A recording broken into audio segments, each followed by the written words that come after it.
I've been smoking weed longer than most people have been alive. Get out of town. Get out. This is crazy. This is just crazy. This is crazy.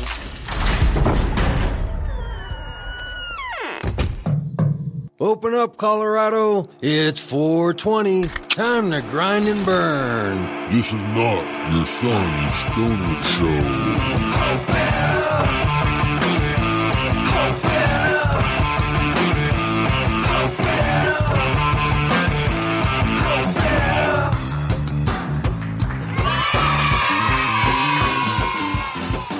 Welcome to the Cannabis Community Project. This is Brainstorm, broadcasting live from 3835 Elm Street in Denver, Colorado, from the Dank Studios.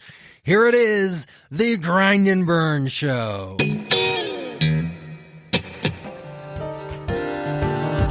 We support this show by selling products for our sponsors.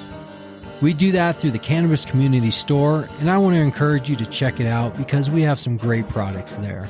This show is brought to you live every week by the support of our sponsors, and we want to return the favor by letting them know our listeners are there for them. www.cannabiscommunitystore.com or go to the website cannabiscommunityproject.com.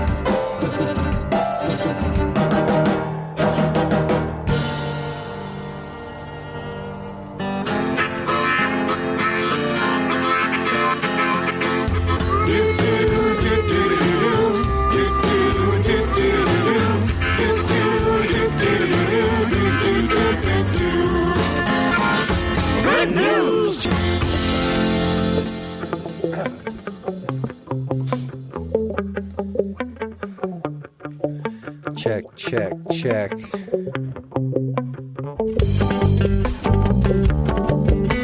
We gotta check this or what?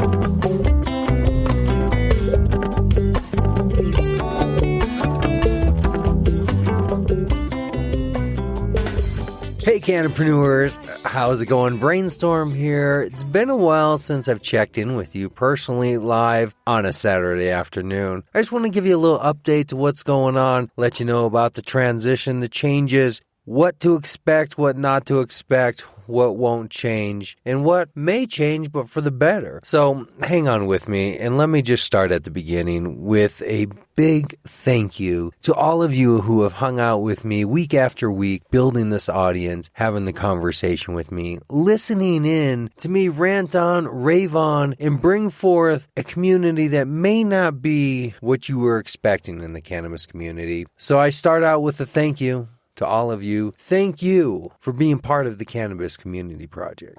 Now, for those of you who are hanging out week to week, know I have stated I am in a transition. I am attempting to make a career shift into a very, I would say, different form of career. It's going a little bit slower in the licensing process. Is taking longer than expected. No, I'm not a criminal on the run, a wanted felon. It's just government bureaucracy. So that's holding things up. But here's ultimately what's going to happen. I'm going to keep producing the show, but I may be doing less and less of actually on-air segments and hosting. I'm going to let more people from the community step in, and anybody that is out there who has a passion to be in cannabis and media, I have an offer to the general public, and this offer is not the same as the one I offered before about being a host and hosting segments and doing all the things that a few people have come and gone. Like I said, there's a very difficult vetting process, and usually that process is against yourself. Can you actually do the work that is needed to get the job done?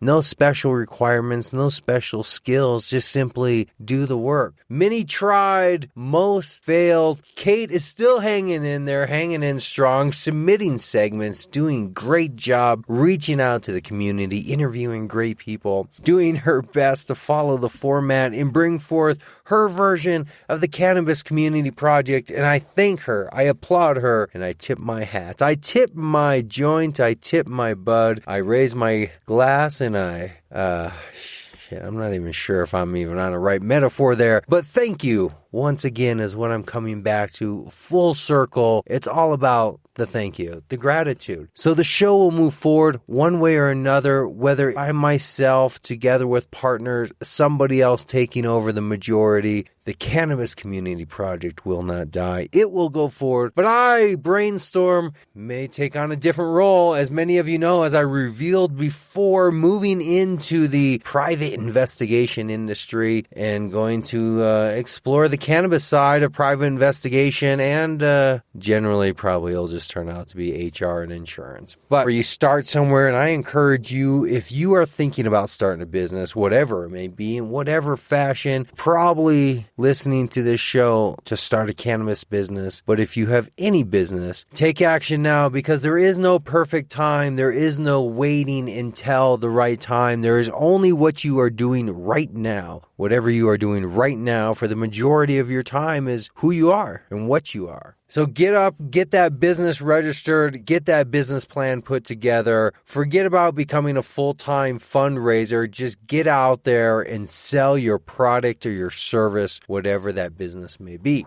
So officially, the Cannabis Community Project is up for sale. In layman terms, it's up for sale to anybody who would like to take over as executive producer, who would basically like to buy the rights, the brand, the archives, the materials, the files, and all other assets and properties of the Cannabis Community Project and all its entities, domain names, websites, and everything else that goes along with it. It is for sale for a very reasonable rate, because I am using it as my crowdfunding, as my startup money into my new career. So I'll hang out and teach you how to produce a podcast, and for a very reasonable dollar amount, somebody out there can buy up and become the next Brainstorm, or whoever you would like to call yourself. You can be the owner and director of this media outlet, the Cannabis Community Project. I'll show you how I did it, and then you can take control and take it on your own and build this community to where you think it can be. Think about it, community,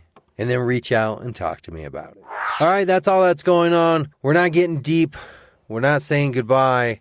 I'm just letting you know what's going on. Thanks for hanging out with Kate. Thanks for hanging out with anybody else that has guest hosted or done a segment or filled in or thrown their hat in the ring. I thank all of you who have given it a try. It's not easy, and even doing what you did was very grateful. So thank you for your time, and thank you for trying, for the few of you who actually did give it a try. We'll see who comes in the future who also will try to be part of the Cannabis Community Project. But rest assured, every Saturday at 4:20, we'll be right here with you, talking about the issues of what it takes to be an entrepreneur, a cannapreneur, a person living in the United States of America. America! Fuck yeah! Grab a hold of me, 'cause everything is gonna be alright.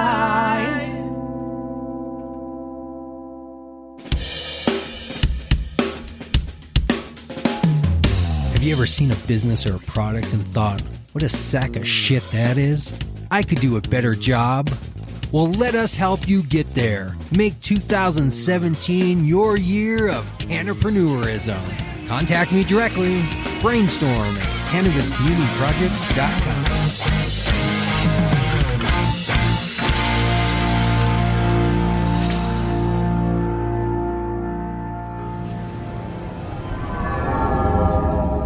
Feeling guilty about a time with cannabis? Get it off your chest and confess it on Cannafessions, your public forum to absolve your soul.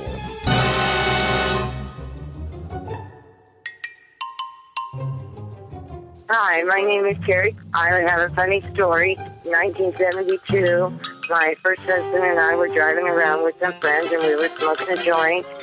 And I wasn't used to smoking weed at the time. I was a new at it. My husband handed me a joint from the front seat, and I thought he was passing me his cigarette because we shared a cigarette often. And he passed me a joint, and I took a hit off it and threw it out the window. Oh, shoot, man, I just thought it was a cigarette that he had passed me. My bad. But it was pretty funny. And that was Cannafessions. If you have a confession to make, contact me.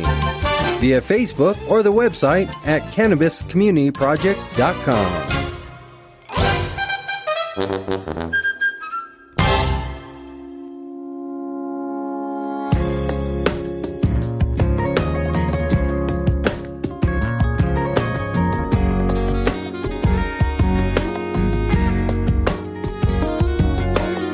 Give it to my people, cause I know that they be rising above. To our creator, giving life under the sky above.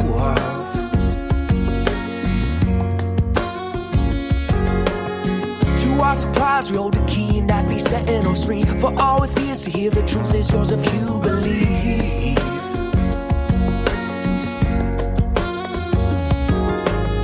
Born to a world with all the suffering, supporting the greed, and honest people getting robbed by the people they feed. Living in a world where we waste, pollute, and still ask for more. And conscious people planting trees, but they are ignored. And tell me, what does it take to set it straight and start over again? Before it's too late, I know it's possible, my friends.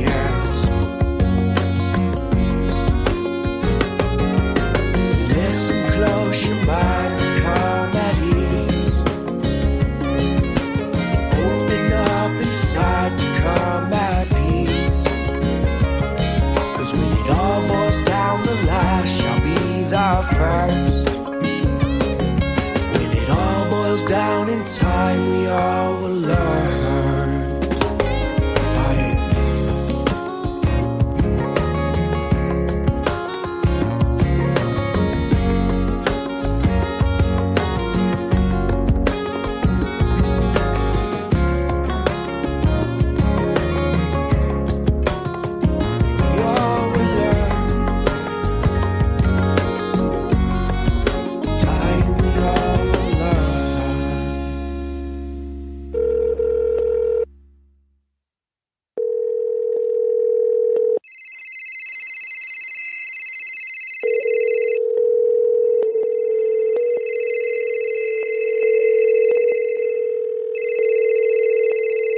Hello, this is Ray. Hey, Ray. Here in Denver, Cannabis Community Project. How you doing? Hey, how's it going? I am Ray Greeny from 710 Consulting. Yeah, excellent. You said you're at your desk. Does that mean you're working right now? Yeah, I am actually. I have a regular desk job, so I'll kind of give you, just a quick little blurb. I live in Illinois, of course, in Chicago. We do have a program here, and it's a little interesting, to say the least.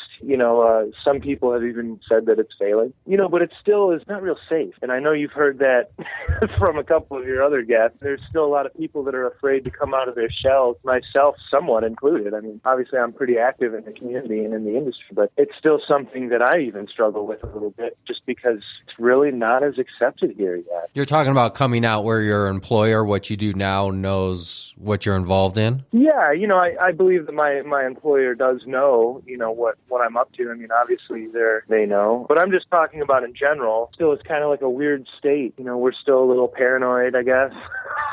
Yeah. Maybe it's just me. I don't even know. But so that's kind of my investment. I rep a couple of brands, out east.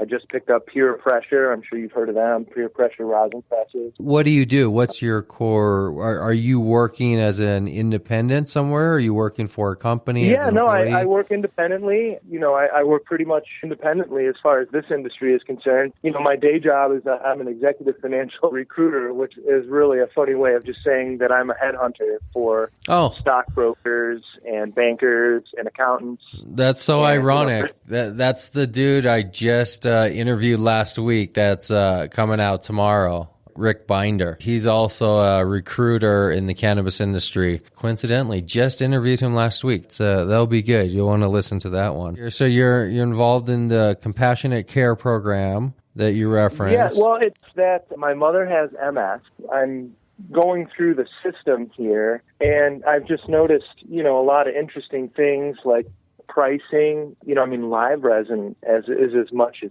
$70 a gram out here. Yeah. So the prices are just astronomical. There's only about 17,000 patients, as I understand it. Some experts have even said that the program here is failing. I mean, $70 a gram is not that far off from what you would find in a recreational center here in Colorado. You'll find for live resin anywhere from 50 on up, sometimes even more. From a medical standpoint, you know, you can get your concentrates from shatter to wax all the way up to the rosins and stuff, anywhere from, I would say, 25 to 35 to 55 is where you're going to see most of your shatters and waxes, and then above 65 is typically where you're going to see your rosins and all those kind of real new extracted type ways of extracting stuff. But from a price standpoint, it's not that far off. But from a price standpoint of a medical prescription bill, I mean, it depends on what you're comparing it against. I know there's some states that are really, really expensive, but here in Colorado, that's about the average pricing you'll find too for a lot of this concentrate stuff. Anywhere from, I would say, the average would be 35 to 55, and then and that's for most kind of waxes and shatters type stuff. Yeah, I mean, the pricing, if you get pricing below that, it's probably going to be somebody's homebrew extraction. Oh, really? Which is a whole nother question. You know, the whole industry of extraction has really grown up over the last 3-some years. And now there's some pretty high-tech machines that do some pretty high-tech extraction. And it just depends on what you want to pay for. Do you want to pay for a dude in his backyard pushing butane through a sock? Or do you want to pay for a guy who spent $1 million on a triple wash, extraction machine where he's giving you 100% pure blah, blah, blah, whatever you're getting. And that's usually where the price difference is that you'll see that if you're getting anything cheap, I would really question the source of where it's coming from. Well, everything that I've gotten thus far, has been, of course, through legal means. It just seems interesting to me. What kind of pricing were you expecting to pay? I don't know. I figured probably between, I guess, $50, would be about what I would expect. For a gram? Yeah. Of concentrate? I think of concentrates. I just feel like overall it's just interesting here. You mentioned, home stuff. That's not even an option here for our patients. Well, it's not an option here either. It's a felony, but that's where the industry came from. I mean, that is where extract came from. That was just literally a couple years ago where that's the only place you could get extract is from people in their own private, little tubes and stuff that were making. This whole thing in Colorado of the professionally licensed extract facility is just in the last 2-3 years. That's where it came from.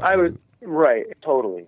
Absolutely. I was just talking about how we don't even have a plant count. That sucks because which makes is it a hard. little rough. It makes it hard because most patients that are in those extreme cases of cancerous type illnesses, they're going to need some highly concentrated either edibles or concentrates or oils. Unfortunately, you just need high plant counts to get that kind of quantity. And when you limit people to the 6 and 12 plant stuff, it's just, or have no plant count, so it's just ambiguous and nobody knows what to do.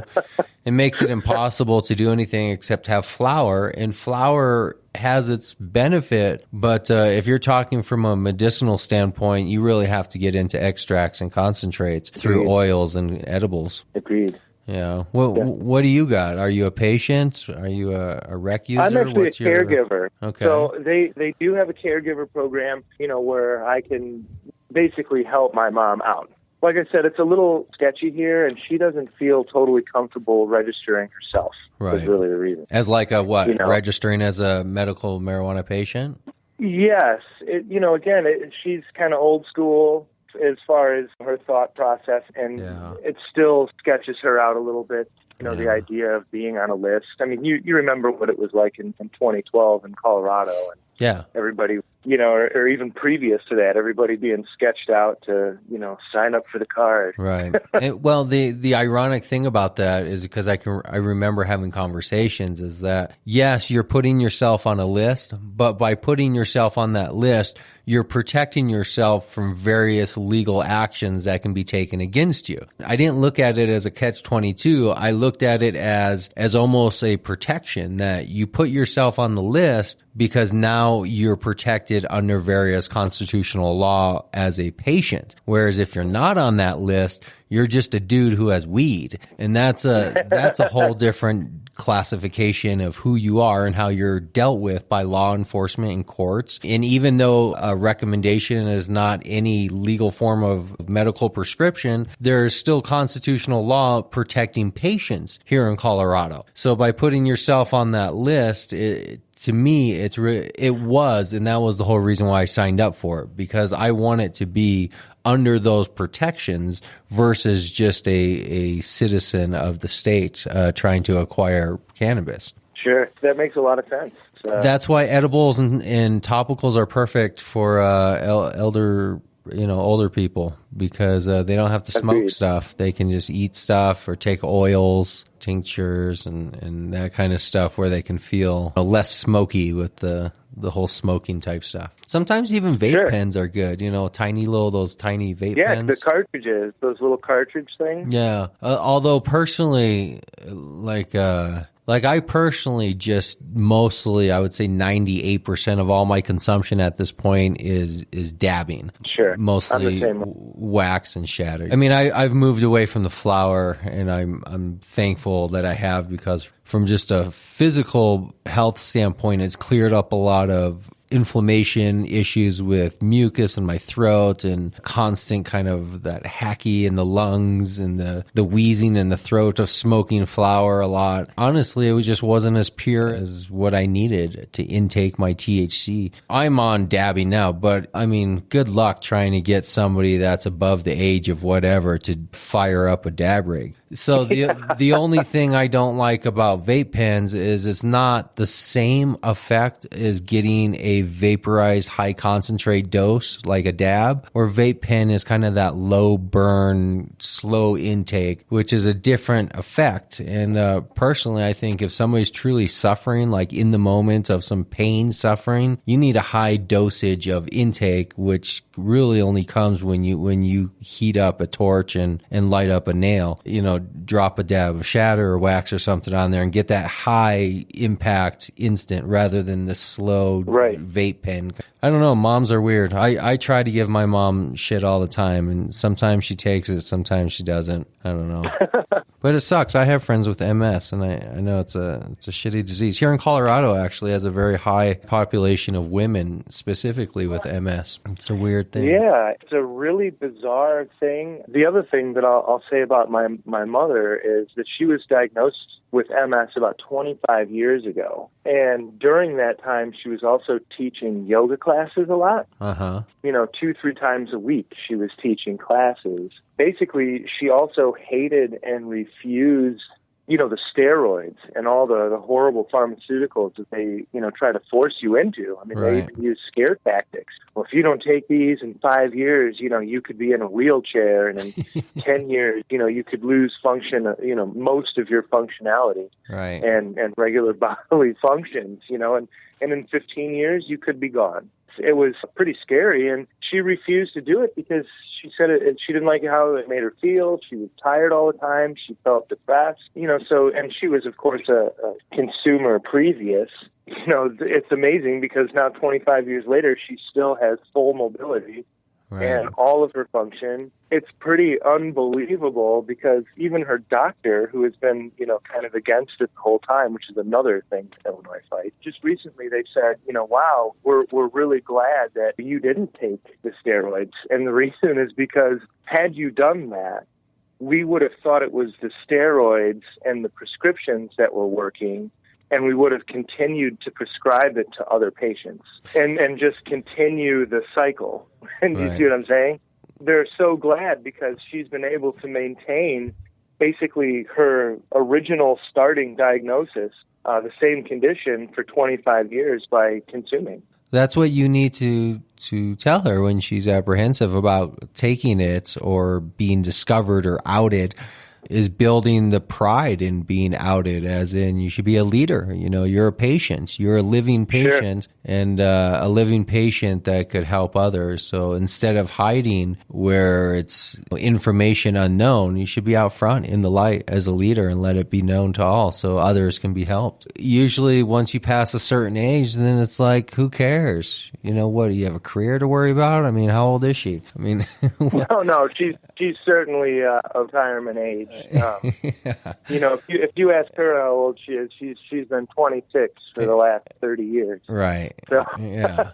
So I mean, I don't know. I mean, I guess, you know, times are changing all over the place. So that's why so many people are moving to Colorado. I mean, hundreds of thousands of people every year coming here for that exact same reason, because they're looking to go to a state that they don't have to feel, paranoid. They don't have the fear. Yeah, the fear, and scrutinized and looked down upon, or somehow just fear that they're going to be at a loss for participating. Sure. Illinois, Colorado, what is that, 8 hours driving, 10 hours? Yeah, it's a little bit more, but it's about that. Just avoid Nebraska. Don't drive through Nebraska. They're a stickler, that state. They'll see you coming and going from Colorado, and they'll pull you over. Yeah. I've heard that they're pretty tough on traveling. Yeah. Traveling people through their state without a state plate. Have you considered growing yourself, like just helping her out by doing a little home grow for her in the basement? Well, yeah, and that's something. It's still a sensitive topic, in this area.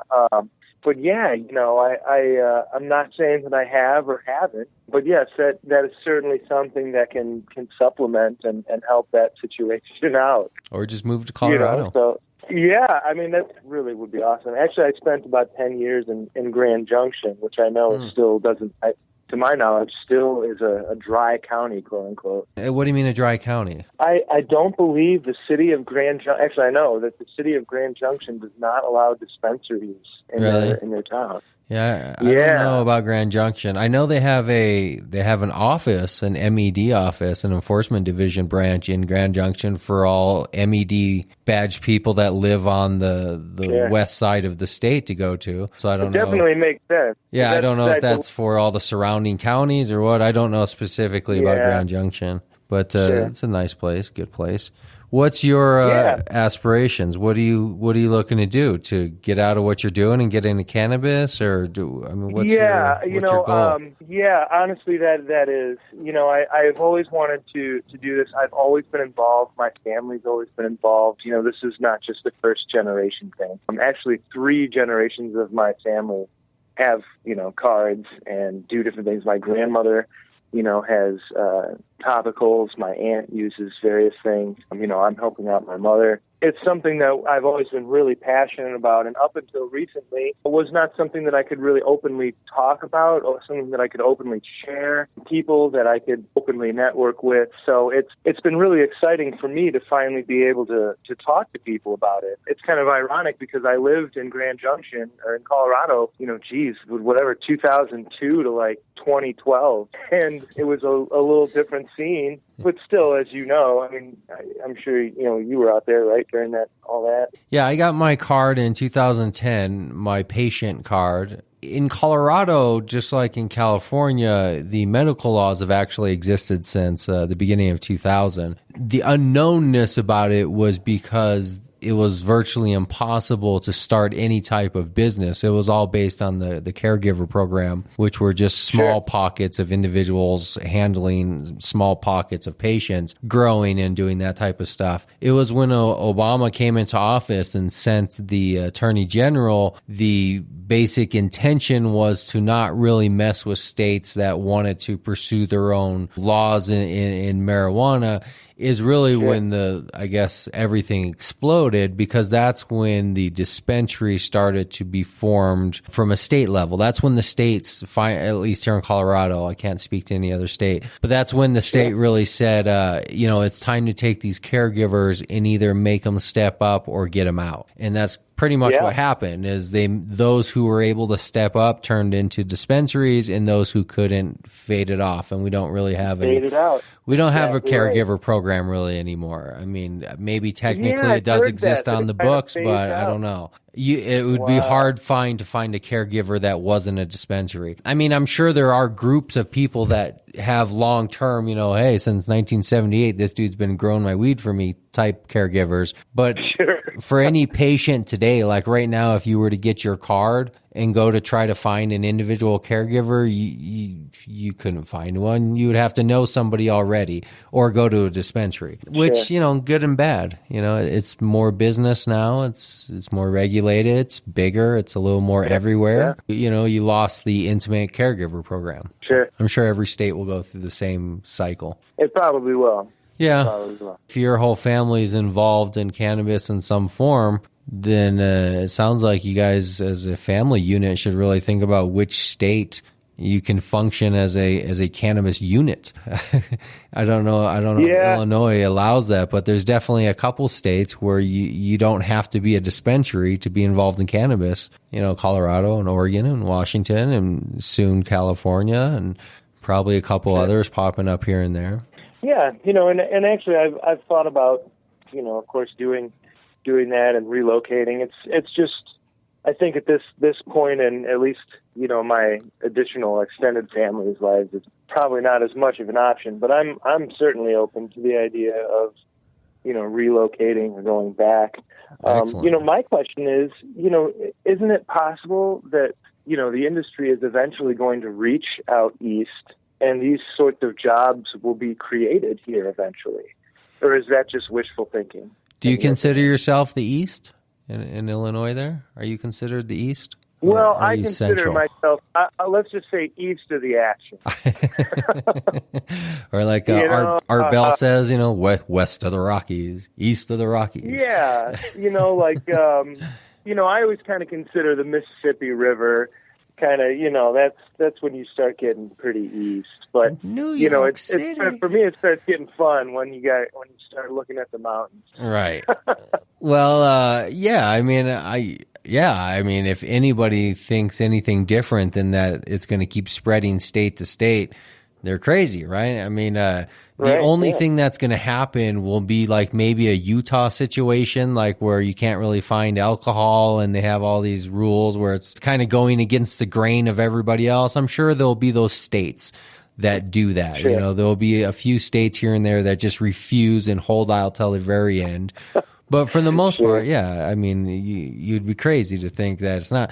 But here's the question. It's not, is it going to happen? It's when is it going to happen? It's when, because like the great economist John Maynard Keynes says, we'll all be fine in the long run, but in the long run, we're all dead. It's so I mean, how long are you willing to hold out before the tidal wave comes to Illinois? I guess is the question. Yeah, that's a good. But here's another question that I have, and this is a genuine question. As far as the industry is concerned, are you seeing that there's a decent pay scale? No. I mean, what do you mean by decent? Are you going to make anything above minimum wage or just high minimum wage? No, yeah. No, not by trying to get a job at a dispensary. No. If you want to be an entrepreneur, yeah, absolutely. Create a product or a service and go out there and, make your stake in the world. But if you just want to get a job at a dispensary, expect, high minimum wage. Whatever minimum wage is, take it up 20-25%, and that's going to be the medium, wage that you're going to make. Here in Colorado, it'll probably be somewhere between 12 and 20, maybe 25. And then maybe some managers are making, above that by a small percentage. But sure. I don't think there's any real jobs. Like if you're an engineer, you're going to come sliding into the industry at a $200K a year. I don't know. But hey, I just talked to this recruiter dude last week, Rick Binder, who's also on LinkedIn. he's been doing this, and he's getting into the cannabis industry, and he is under the impression that he can sell corporate jobs, C-level jobs to the industry for 100, 150, 200K a year type salary jobs. And he's going to focus in on accounting and finance type jobs, and that's his thing. You know, he does have a vision that in cannabis there will be those type of jobs where if you're a C-level this or a C-level that, you might be able to find a good high-level job at a dispensary somewhere running the corporate accounting or finance or recruiting or HR or something else. But if you're just Joe Schmo trying to break into the business and you're maybe going to be a bud tender or maybe some grower assistant, minimum wage, as I say, minimum wage is not a dollar amount. Like in our state, the minimum is $9.13 or something like that. That's just the floor of minimum wage. But minimum wage goes all the way up to like $20, $25. So if you're making somewhere between $9 and $20 an hour, you're still making minimum wage. You're just on that scale of whether you're on the low end or reaching the higher end of it. That's pretty much what the industry is going to offer you, is some scale of minimum wage, either at the high end or the low end. If you want to break through that, you got to kind of be an entrepreneur, and you need to have your own idea. So do you have an idea? Well, I'm doing a few different things. You know, really what I'm trying to do is kind of, represent some of these brands that are out west, east of the Mississippi. So we do have a scene here. Like I said, it's not as sexy, obviously. But there are some serious players out here in the East that have invested ridiculous amounts of money into these facilities, and these operations are massive, crazy, multi-million-dollar facilities, and they're running at like 10% right now because the need isn't there yet. Right. Like grow facilities you're talking about. Yeah, I'm talking about the facilities and what they have going on. A lot of these companies, one of which is like Cannabis. I don't know if you've heard of them. No. But they're Illinois and New York, because believe it or not, New York has some stuff going on. So they're investing heavy into those markets. Now, whether or not those markets pop in the next couple of years or the next 5, 10 years, who knows? But they're heavily invested in this, and they believe that it's going to take off. Right. So what I'm trying to do, since I am out here in the East, and it's difficult for me to get involved on the ground floor, I'm getting involved with various companies and trying to, help spread their name out here. For some of these companies like I said, like Pure Pressure, that rosin presses out in Denver area there, and had some honorable mentions even in Terpenes and Testing magazine as one of their top machines. Bovita packs and some different hydration packs. I was working with a curing machine. But they're commonplace out where you guys are. But out here, it's a little bit more of a select market. It's a much more difficult sell because we only have 4 or 5 producers out in Illinois. So it's not quite as, the market's not as hot. Right. So it's not like I'm sitting here, wanting to be an employee of Pure Pressure or working with Collier Farms, stuff. But it's just that I want to help people out west move east and try to also help kind of create that market out here and get people fired up about it and normalize it and make it more accessible to everybody. So what would be the category? Like if you had to pick a word category of what you're wanting to do, what's the single word category? I guess I would say, marketing, sales. Okay. I right now I'm just trying to put the right people together. Like I said, I had a conversation actually just last week with the guys at Pure Pressure, and I said, look, I'm not going to sit here and claim that I'm going to sell $1 million worth of product for you guys, but what I am going to do is I'm going to call these places and I'm going to talk to them about your products, and not necessarily, because I'm not qualified. And I said, I understand that, I'm not claiming to be an engineer or a technician like you guys. Like, no way. Mm-hmm. But, you know, perhaps I can put you into contact with my childhood friend who's the controller of, you know, a grow-op and 2 dispensaries. So, if like, I can summarize, are you saying you want to be an outsourced sales company? So a company can hire you and your team to sell their product for some amount of time as an outsourced yeah, and it's third not party? even just an amount of time, because out here, again, the market is so new and fresh and small that, you know, at this point, I think more or less what I'm trying to do is just keep putting the names out there, you know, the big names from out west, keep Right. pitching them out east, you know, and keep getting some face time so that when the market does explode, everybody knows who we are already. But when you say who you are, you mean who you are as a sales company or who you are as the products that you're representing to sell?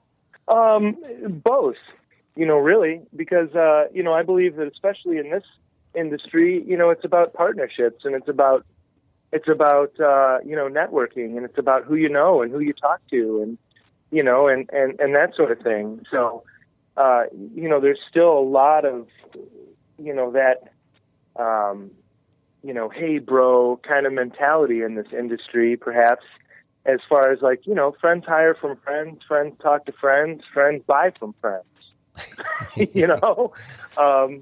So I guess what I'm trying to do is I'm trying to connect the dots. I'm trying to introduce some people over here to people over there, you know, especially on these products, like I said, like these advanced, you know, closed loop, you know, extraction units. You know, I'm not qualified to speak intelligently about those. Yeah. But what I can do is I can say, hey, I got a friend, you know, in Ohio who makes these pretty darn well. You know, Right. You guys should chat. Exactly. Well, hey, bro, I mean, if you're looking to sell stuff, I got a guy you should talk to. I mean, the thing is that honestly, sales jobs are like probably the number one needed job in the industry. So if that's what you're out there looking to put as your product, your service, is that you're a salesperson or a sales company, you would have no difficulty, 0% difficulty having many, many inquiries. The only problem you find is people who are willing to give you money as some type of retainer type business. Let me give you some unsolicited advice. Don't do the percentage of sales up front. Do a retainer and a flat fee and work into percentage as the relationship grows. If you start, you're going to have 1,000 people approach you wanting you to sell their crap, and they're all going to want you to do it for free based on commission up front, which means you're going to put a whole bunch of free time and work up front for a bunch of half shitty products. The best way to eliminate those would be my unsolicited advice to you is to make people pay a retainer or some type of fee up front, covers some good healthy amount that makes somebody really get a stake in what you're doing by bringing you on board. Wow, that's the first. I really appreciate that. You know, that's a great piece of advice, because right now, you know, I'm just calling on friends, and you know what I mean. I'm a pretty casual guy. I'm an aggressive salesperson. So, what's your credentials? Give me your background. Oh, okay. Well, I was a financial operations manager for Harley Davidson, which basically means that I ran Harley dealerships. America. Yeah, so I was all about, you know, pushing tin, selling Harleys, man. That was it, you know. And I when I lived in Grand Junction, you know, I was selling Harleys there, you know, out of Grand Junction Harley, and that was kind of my thing. I got recruited to come back, you know, to Chicago. That's why I left Colorado, was to work for Harley Davidson, to go into their, you know, into their dealership program as financial operations. And I took that job, of course, and moved from my favorite state, which is Colorado, back to Illinois, which is where I grew up, to pursue, you know, a career with the mother company, the one and only Harley Davidson. You know, I soon realized that, you know, after 6 or 7 years of doing that, that I'd kind of lost my passion for motorcycling, and it kind of something that I really enjoyed at first going into it and something that I was really passionate about, it was tough for me. It was seasonal. It was a different crowd of people than I was used to dealing with, on a regular basis, kind of, to say that politely. It was just a different kind of thing, so that's, basically what I've done. I've kind of done sales my whole life. What would you say is your specialty within sales? Like, what are you really good at? Are you good at the prospecting? Are you good at the actual presentation, the closing? What's your Sure. specialty? Well, when you talk to that other recruiter, I'm sure that he mentioned to you that it's not an easy thing. It's a very difficult. In my opinion, it's the most difficult form of sales because you have to close twice. And no other form of sales do you have to close the item and the person buying the item. Do you see what I'm saying? But you're saying your specialty is being a recruiter, a sales recruiter? Yeah, well, what I'm saying is that my specialty, I think, is prospecting and relationship building. Okay. And kind of, operational sales. Mm-hmm. That's kind of been what I've done, my whole life. And by operational sales, you mean like operating a sales team, prospecting, canvassing, standard networking. operating procedures, financial operations as far as, balancing books, that sort of stuff.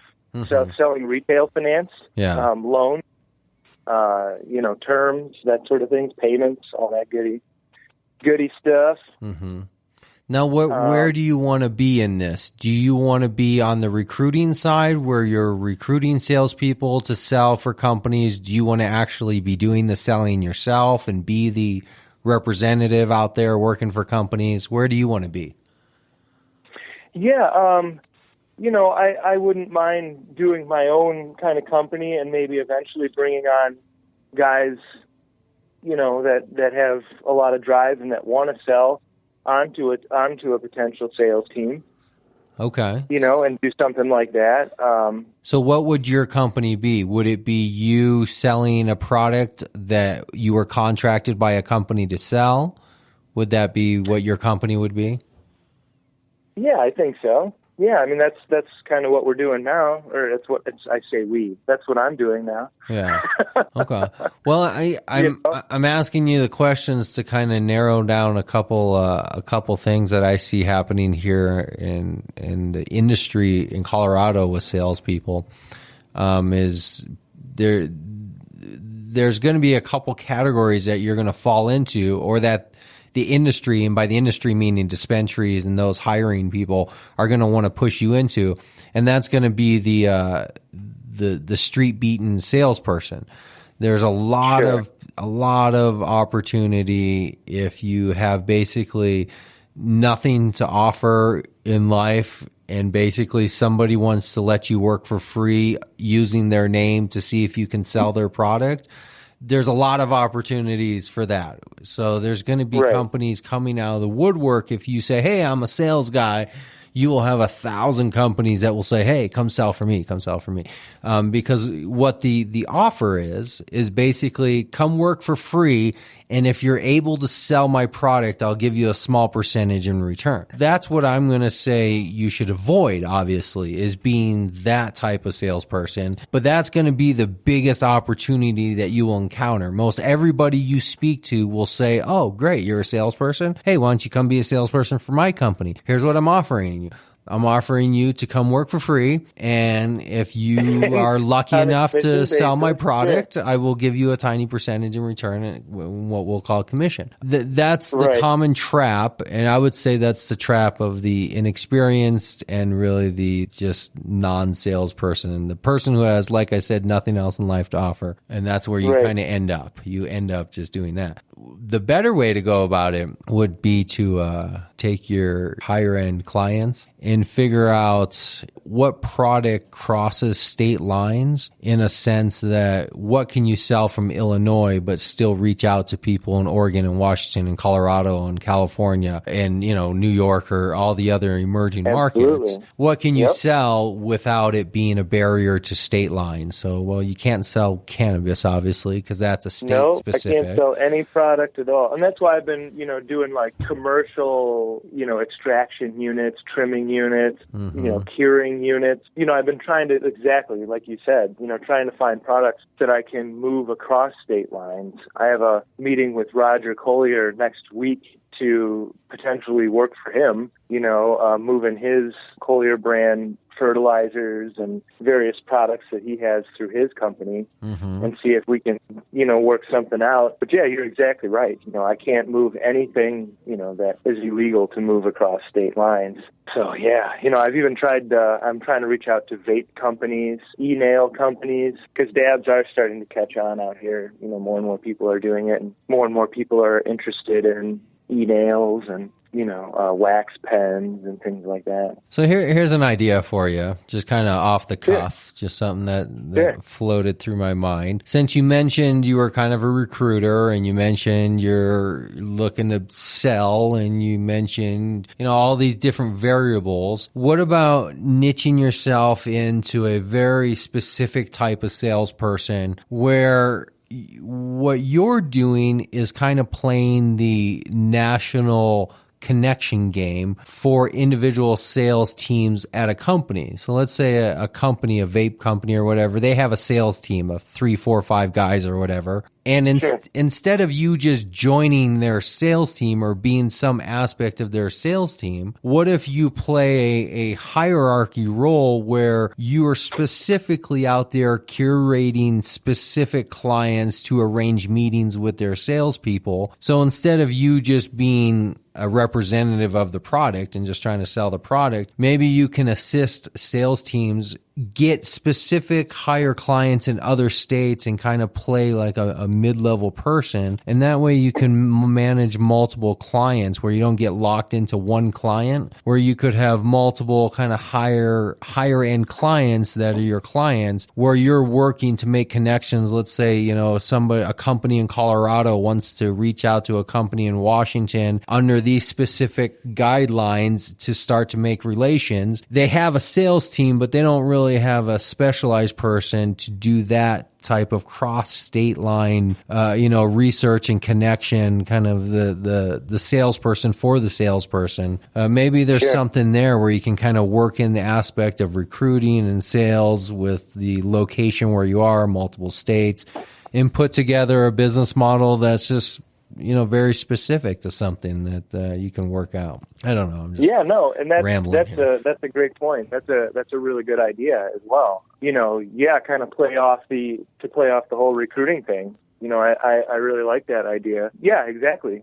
Try and connect the dots. Or, like a company in Colorado is wanting to start sales in Washington. They need to start a sales base. Maybe you could be that connecting person. You could start to recruit the first salespeople for that company, as well as maybe start to develop those first contacts and kind of be like the first man on the scene, the first crime scene investigator, where you're the first guy called when a company wants to expand into a new market space outside of its geographical region. You can be the first guy to kind of throw the stake down that says, okay, here's the flag we're planting. Let me start to make some initial phone calls and be kind of the first representative. And then I will help transition those first salespeople into this location. And then once that sales team is in place, then I'll back out and then move to another area or something. Yeah, I'm sure there's a whole variety of different types of models you could piece together to find something that's unique and specific, but definitely not in the herd of where somebody can categorize you.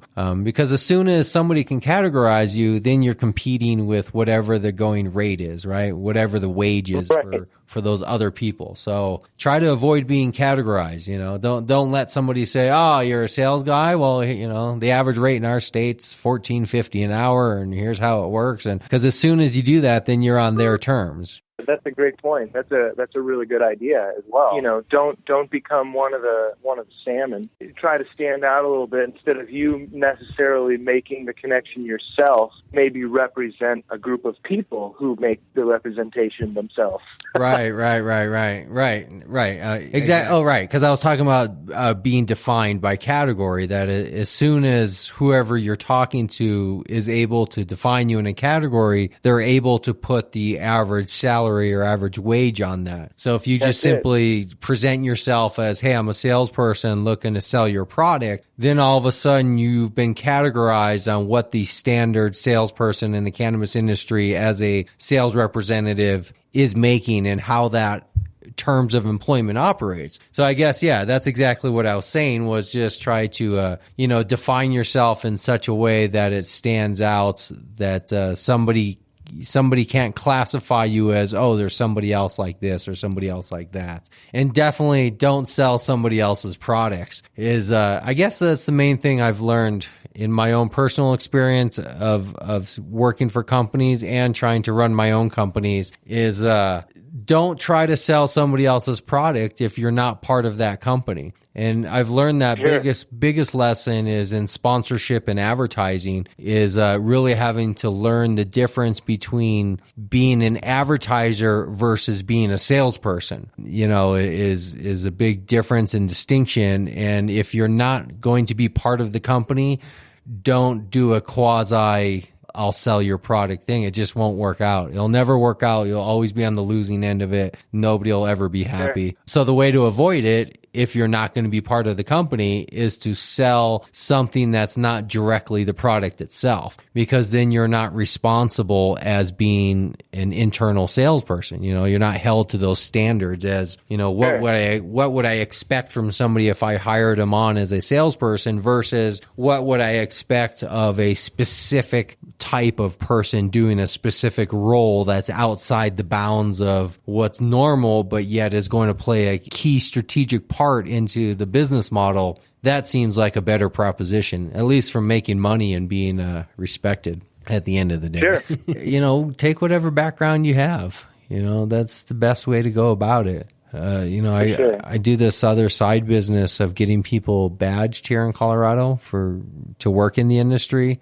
And I run into people that want to work in the industry but they're not coming from a background of something they can offer. You know, it's like, hey, I want to be a grower. Well, are you a grower? No, I don't know anything about growing. Well, how are you going to be a grower? You know, it's like, it's like, come from what you're doing. And that's the way you break into the industry. Don't try to break into the industry doing something where you don't come from. So, exactly. Do it, man. Make the leap. Jump in. You take all that fear, throw it aside. I mean, what do you have to lose at this point, right? Yeah, not a whole lot. You know, I'm just the only thing that concerns me again is it's Illinois, man. They're still throwing people in jail. Well, for what? Like for having possession, right? No, not as much. But it's for other things like, you know, cultivation. Is certainly a huge no here. Yeah, for all that. Yeah, for all product related stuff. But for your skills, you're avoiding all that by simply just, you know, focusing on something that's not the product itself. Sure. No, I like it. You know, I think it's a good idea. I think that's a good way moving forward. I think that's how it should be handled. Instead of being the one doing all, you know, ground pounding salesman, kind of represent a group of people who do that. You know, what do you suppose would be a fair retainer for someone offering services like that?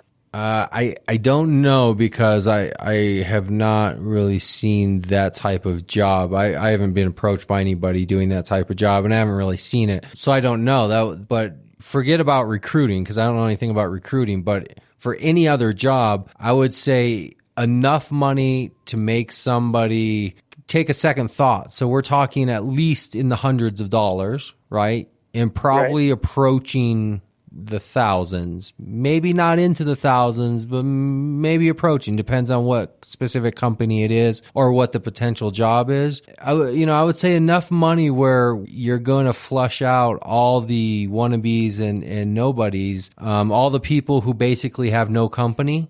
Somebody that doesn't really have a company and has no resources and has no infrastructure, there's no way in hell somebody's going to be able to afford paying a retainer to acquire a sales, consultant or whatever in that aspect. So if you're approached by somebody, it's hard to really do diligence on the spot and really vet somebody out of who they are. And, are they just an individual trying to get free work out of somebody? Like, hey, sure, come be my salesperson, come sell my product. Right, Or are they a real company? And to me, the best way to vet out real versus fake is to make somebody pay money. I don't know exactly how much, but I would say $50 is not going to cut it. Right. Because $50 is too easy for somebody to take a gamble on. And, even a few $100s can be, if I thought I could get you to come work for a month for free and maybe sell a few $1,000s of my product, I might write you a check for a couple $100s,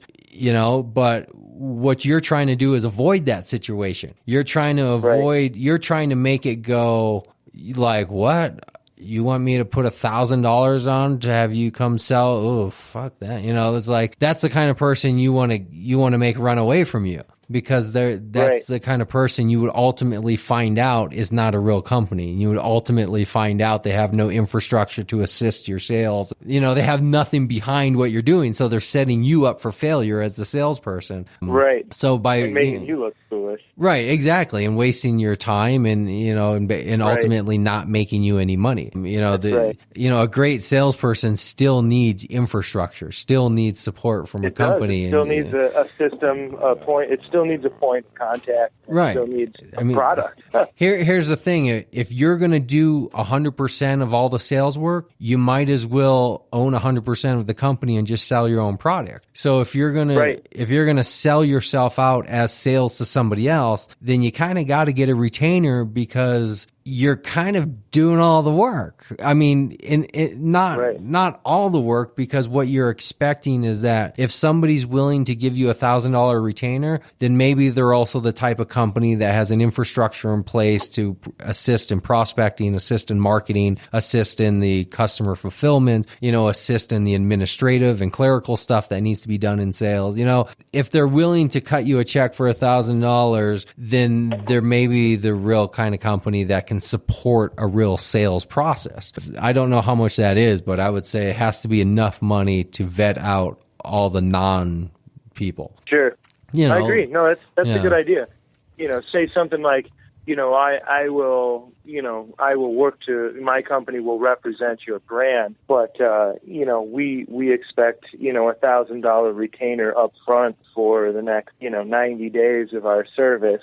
Yeah, and what you do is you call it a retainer to cover administrative costs, because as a salesperson, you're going to explain to that company the reason they're outsourcing with you is because you're assuming all of that sales process cost and expense. Like, prospecting is not cheap. It's time consuming. It doesn't have any immediate monetary benefit, but you're assuming all of that. So the retainer is not simply saying, pay me up front. It's simply saying, like a lawyer that says there's going to be expenses incurred in this building stage of getting up to a sales process that's flowing of income and revenue. But until we get there, I'm not footing the bill. You're hiring me, which means you put up the expenses. If I'm the contractor and you want me to come in and put in a new window, I have to make a choice. Do I buy the window and then invoice you for it? Or do I make you give me money, go buy the window, and then invoice you for my labor? It's like those are the types of decisions that sometimes can make and break a company. And I'm not looking at it as a business, like as like, hey, what's the best way to manage your business? I'm looking at it as a pure vetting mechanism, that using a retainer is is just a way to do quick due diligence of who you're interacting with. You know, agreed. yeah. As far as managerial goes, that's a whole different question usually. But from just a vetting standpoint, make somebody pay for your services. And it sounds contradictory because they go, well, salespeople work on commission. Yeah, but not initially, not for free up front. You know, I'm not, to get to that first sale requires expenses and time. And I'm not an unpaid consultant. You know, you pay me to go out and make the sale, not I go make the sale and then pay you the majority of the money. That's backwards. If I'm going out and doing all the work, then how about I take most of the money? Well, typically salespeople take the smaller percentage because the assumption is the company is providing the infrastructure that assists in that sales process.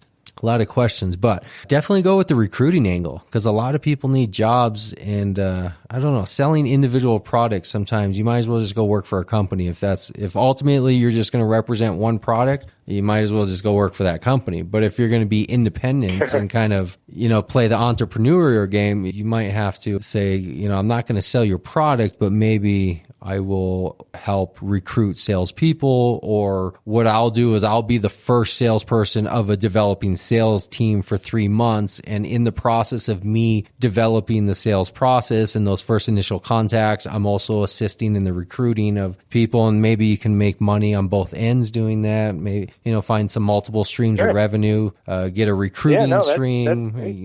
That's really clever thinking there, man. Well, I like that. Jump in and let me know. Because if it works and you make any money, then I'll expect you to do some advertising or something with the show, you know. Yeah, absolutely. It would be the first place for sure, man. In all seriousness, I think the employment issue is a big issue in this industry. I've been talking about it with dispensary owners and business owners of what real opportunity exists in the industry, because I know everybody who wants to be in the industry wants to be there out of some type of passion. I mean, I don't think there's anybody that's disimpassioned about cannabis that's working in the industry. Sure.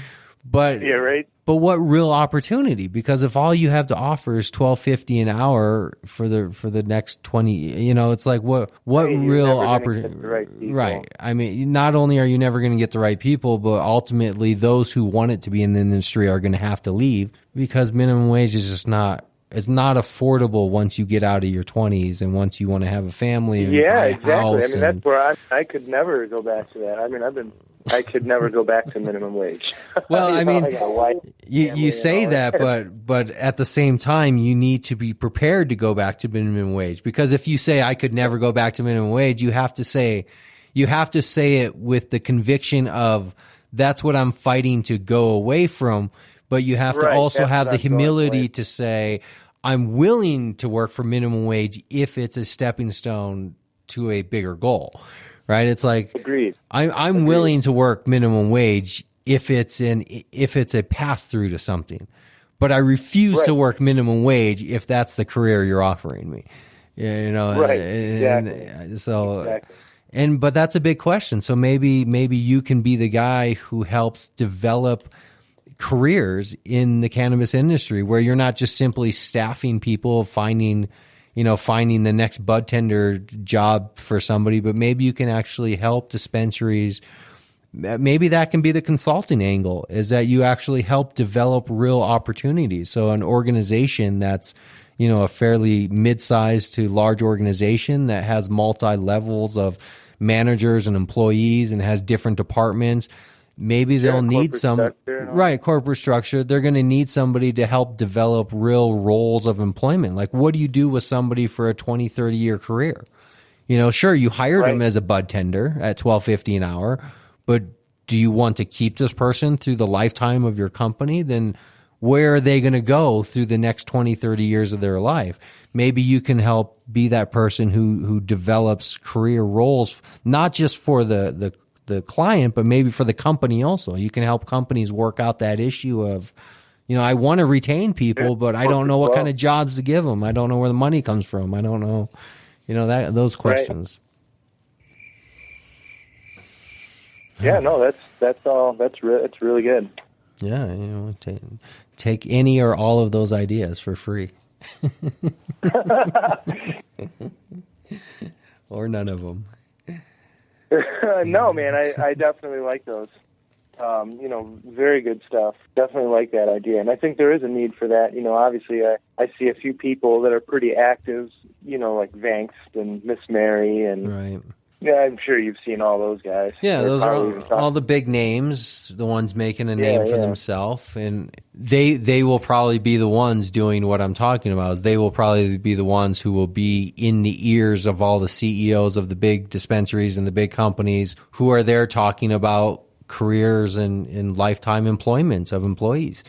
I mean, and right now we're in the stage of growth where everybody's just focused on, how do I fill this position? How do I get growers and bud tenders? And, I need to fill a position. But eventually the industry is going to have to mature where we look at, well, how do I now keep my company running for the next 50 years and develop people throughout 10, 20, 30-year careers? And, how do I do that? So we're going to need consultants. And if you got the background in recruiting and sales and you have that interest in kind of upper level management and corporate structure, you might be able to really make a name for yourself. And maybe that's where your money comes from is being able to charge those high consulting fees to have you and your small team go into a dispensary and rewrite a whole career employment guide or something for a company or, work. Yeah, I like that. That's a good idea. Yeah. Yeah, if that one works, I want 10%. The other ones are for free, but if that one works, I want 10%. Right on, man. No. Ideas, you got to be a factory, not a warehouse, right? It's like ideas. You got to be a factory. You just got to keep generating them, right? Just keep generating them. Would it be possible for us to maybe chat again? Yeah, absolutely. In a few weeks, why don't we do a more formalized interview and talk about your compassionate care program and something that's a little more focused specifically on that? What do you think about that? Yeah, I just want to be a part of it. Excellent. And I enjoyed our conversation here, and thank you for sharing, all your ideas and insight. That's amazing, and I really do appreciate that. So well, excellent. Well, I work in what I can work in, regardless of how formally structured it is or not. If I think there's some quality content that's being talked about or something with a context that somebody else can learn from, I'll plug it into the show with no introduction, with an introduction, just whatever works, so, whatever works. Sure. I'll just plug it in. So, and then you develop your thoughts and ideas on your business and where you're going to go with it. And then let's take like a month or so and talk about a focused something that you're going to do or something that you want to do. I like it. Yeah? Yeah, I like it. All right, man. Very good. Thanks for reaching out. Thanks for listening. Tell other people to listen if you can. Cool. Sounds good, man. Like I said, I really appreciate you taking time and chatting today and I look forward to the podcast. Absolutely. Stay in touch. All righty, thanks. All right. Have a good weekend. Bye. You too.